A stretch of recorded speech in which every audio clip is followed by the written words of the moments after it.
In today's lesson, we're going to examine how we can actually use numbers to describe our data.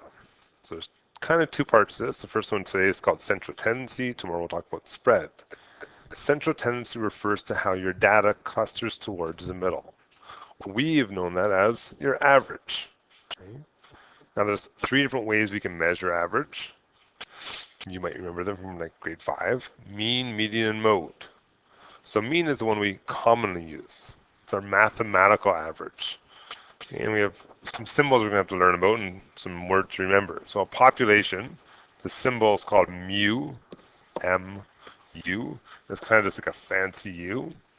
And what we do is we take the sum of all our values.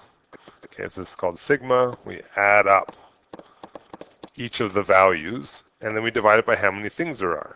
So we want to find your average. You add up all your tests, divide by how many tests you have. There's your test average. Okay. A sample is done exactly the same way, it just uses a different symbol, X with a bar above it. Still add them up, still divide by how many there are. Okay, so that's kind of our standard average, but we have other ones. We have a median. Median is our middle value when things are arranged from smallest to largest.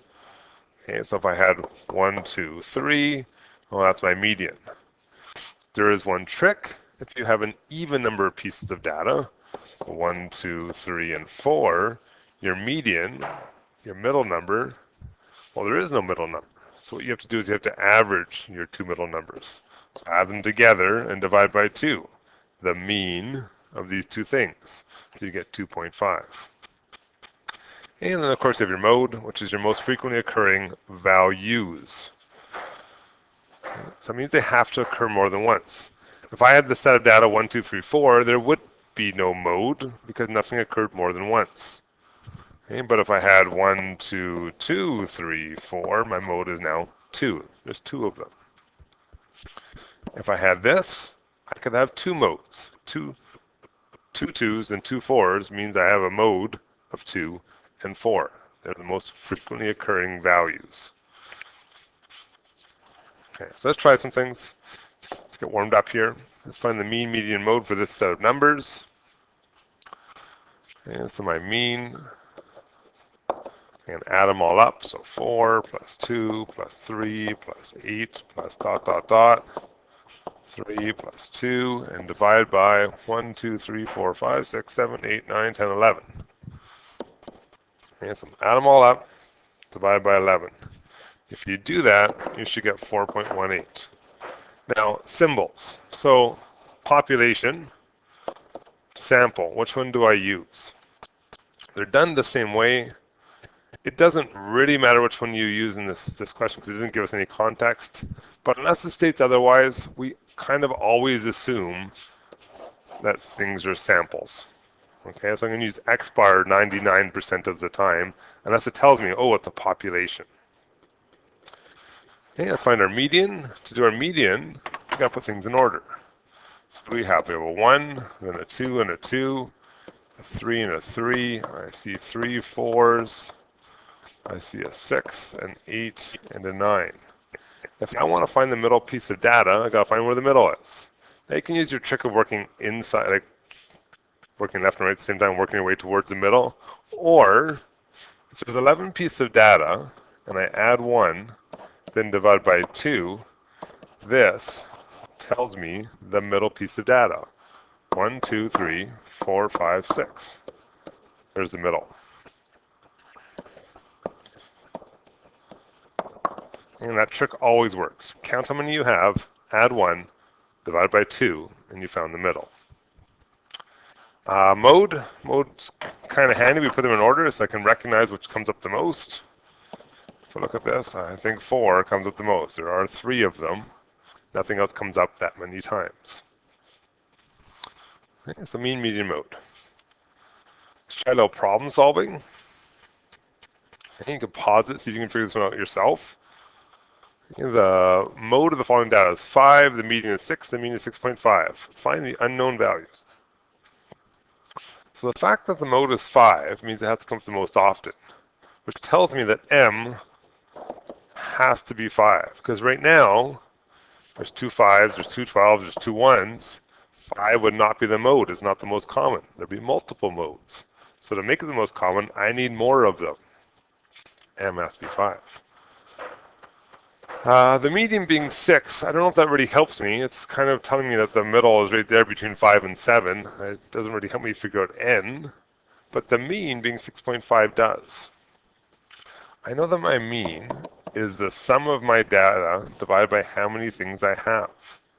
Well, if my mean is 6.5, I can add up my data. 1 plus 1 plus 2 plus 3 plus, m is 5 plus dot dot dot plus n plus 12 plus 12. And divide by, I've got 1, 2, 3, 4, 5, 6, 7, 8, 9, 10, 11, 12, 13, 14 pieces of data. Well, that's kind of like an equation that I can solve. If I cross multiply, 14 times 6.5 gives me 91. If I add up all these numbers over here, I think I get 80 plus whatever n is. And 91 minus 80 would be n. N's 11. And looking at where it fits, it makes sense that n's 11, because if these are in order, 11 falls between 10 and 12. I know n also can't be 12, because then I'd have a mode of 12. Kind of helpful. Okay, so we got mean, we got median, we got mode. We can play with them a little bit. The question is, next, which one do I use? Well, it depends. We can kind of use them all interchangeably. In fact, lots of people do use them interchangeably when they're talking about average, but there really are circumstances where you should use them. Okay? We should use mean for data that's fairly clustered, but has no outliers. Okay? The reason we use it for no outliers is outliers have a huge effect on your mean. For instance, if I had the numbers 1, 2, 3, and 40, I say, oh, what's average? Well, if I add that up, I get 46 divided by 4. In other words, 11.5. Does that seem like a good measure of average? Saying, oh, on average, these people had 11.5. No. One person had 40. Everybody else had really small numbers. 11.5 doesn't really represent this. So mean would not be a good measure for this one. Median, on the other hand, is good for data that does have outliers. What is the middle of 1, 2, 3, and 40? 2.5. On average, most of us were around 2.5. Yeah. Yes, that one person was way higher than that. They something unusual happened there. But for the most part, the middle, 2.5, kind of represents that data. Mode we use for measuring popularity. So most things with numbers aren't really about measuring popularity. We will see one in an instant that is. But for the most part, we don't really use mode too often. Okay, so we're going to try some things. Determine an appropriate average for the following sets of data. It says average, so it's your choice. Mean, median, or mode. You have to think about the situation, examine the numbers. So I want to find the average for the hat sizes sold. So I'm thinking about selling hats. I got to buy some hats so I can sell them, bring them in. What would I want to know? What was the average hat I'm selling? Well, here is the circumstances where popularity kind of does make sense. Because the most popular hats, when I sell the most, that's when I probably need to bring in the most often. So I'm thinking that this would be a situation for mode. What is the mode? What comes up the most often? It's a 7. Okay, that's kind of the one situation where mode makes sense. Let's take a look at B. Marks on the test out of 20. So I look at my data. Am I looking for outliers or not? Do I suspect outliers? Well, most of my numbers seem to be like mid-teens, high teens. Oh, I see a 4. Now 4 suggests to me there might be an outlier. So I'm thinking median makes the most sense. Now I can put these in order by hand. Totally works. But we have technology available to us. Let's learn how to use it.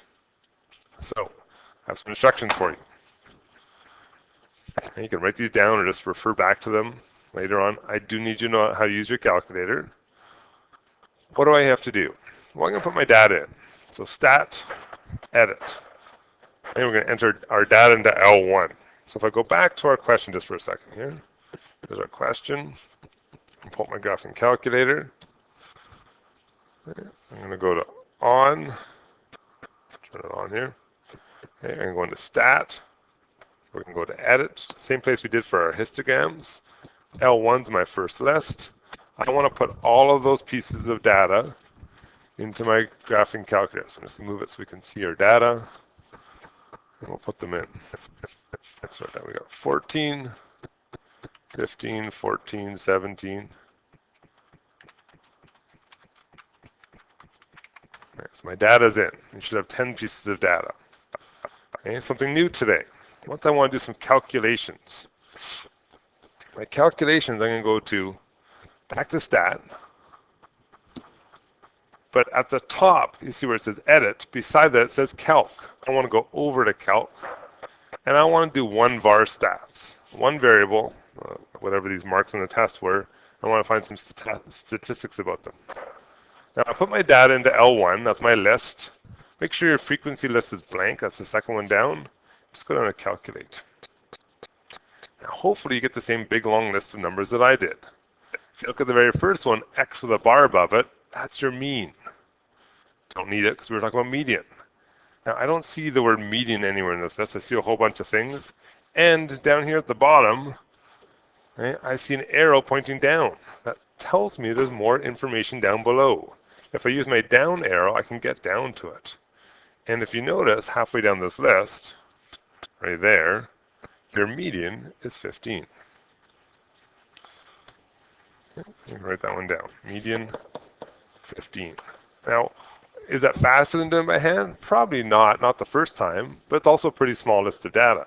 If I had, I don't know, 50 pieces of data to put in order by hand, that would be annoying, especially if I missed one, right? So technology can be useful to us if we know how to use it pretty quickly. Let's try one more. I'll try C. Hours spent doing homework. Let's take a look at our numbers. I'm looking for outliers. They're all kind of around 2. The 1.5 is not really that far from 2. So I think mean makes the most sense in this case. So let's try a calculator thing again. Pull up the calculator. Let's clear our data out of here. 2 ways we can do that. Just clear the memory if you want to. That totally works. Or, as we know, it's maybe a little bit faster. If I go into Stat and Edit, if I go up to the top and press Clear, it gets rid of the data in there for you.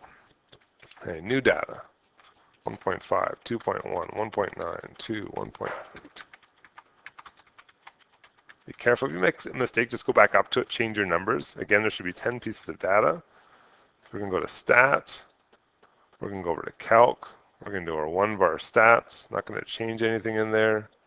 Ooh, my mean, the top one, 1.92. And remember our mean symbol is X with a bar above it. Okay, so we've talked about our different types. We know how to use some technology to do it, save us some time. Okay, let's do a little bit more problem solving with this mean stuff, or average stuff. What else can we do? Well, sometimes there's certain pieces of data that are worth more than others. For instance, in this course, tests are worth more than quizzes. We call that a weighted data. And if I want to find your average, it depends on what the weights are worth. So, if I want to find a weighted mean, where things are worth more than others, I have a new formula for it. This beautiful looking thing right here, which looks a lot more complicated than it really is. What I need to do is I got to take the sum of each value and its weight and multiply them together. Now sum means I'm going to add up a whole bunch of things. That's what that sigma thing means, right? So I'm going to take a weight times a value plus a weight times a value plus a weight times a value for however many different pieces of data I have. And then I'm going to divide it by the sum of all the weights. Now that might sound a little complicated, so we'll take a look at an example. It's actually much easier than you think it is. Okay, let's talk about like our marks.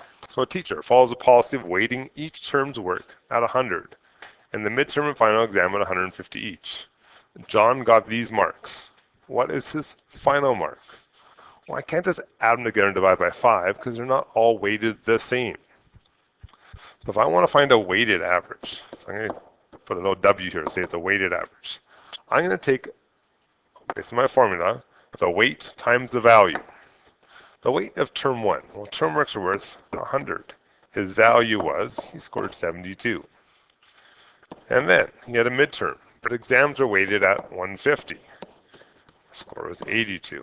Another term, weighted at 100, 68.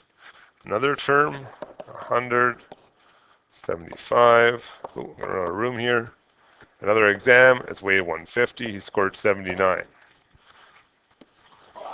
And then I'm going to divide by the sum of the weights I used. So what did I use? I used 100 right here, and then another 150, and then 100, and another 100, and then another 150. And those are all the different weights I used.